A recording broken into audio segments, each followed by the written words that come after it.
27,000 ஓட்டுகள் நாங்கள் ஜெயிச்சோம். அந்த அளவுக்கு தென் மாவட்டங்களிடம் மிகப்பெரிய ஒரு எதிர்பார்ப்பு பாரதிய ஜனதா கட்சி, நமது தமிழக மக்கள் முன்னேற்ற கழகம், ஐயா ஜி.கே. வாசன் அவர்கள், அண்ணன் நமது தம்பி திருமாறன் அவர்கள், அனைத்து இந்திய அண்ணா திராவிட முன்னேற்ற கழகம் இணைந்து 2026 தேர்தலிலே நிச்சயமாக மிகப்பெரிய ஒரு வெற்றியை நாம் பெறப்போகிறோம். அதற்கு அனைத்து திண்டுக்கல்லே மாநாடு, திண்டுக்கல்லானே கூட்டு. ஆனால் நாம் போட வேண்டிய கூட்டு இந்த திமுக ஆட்சிக்கு வைக்கக்கூடிய வேட்டு.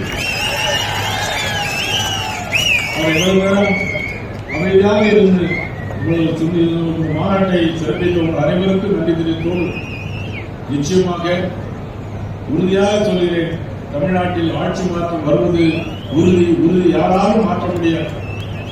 அதற்கு நாம் அனைவரும் ஒன்று சேர்ந்து வரக்கூடிய தேர்தலில் ஒற்றுமையாக இருந்து பாடுபட்டு இந்த ஆட்சியை வீட்டுக்கு விரட்டி தமிழ்நாட்டில் ஒரு நல்ல ஆட்சியை உருவாக்க வேண்டும்.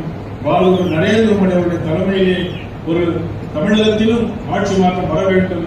அண்ணன் இபிஎஸ் அவர்கள் முதலமைச்சராக வர வேண்டும் என்று இந்த நேரத்தில் நான் அன்போடு எல்லாம் கேட்டு இந்த வாய்ப்புகள் உருவாக்கி தந்ததற்கு நன்றி தெரிவித்து விடைபெறுகிறேன்.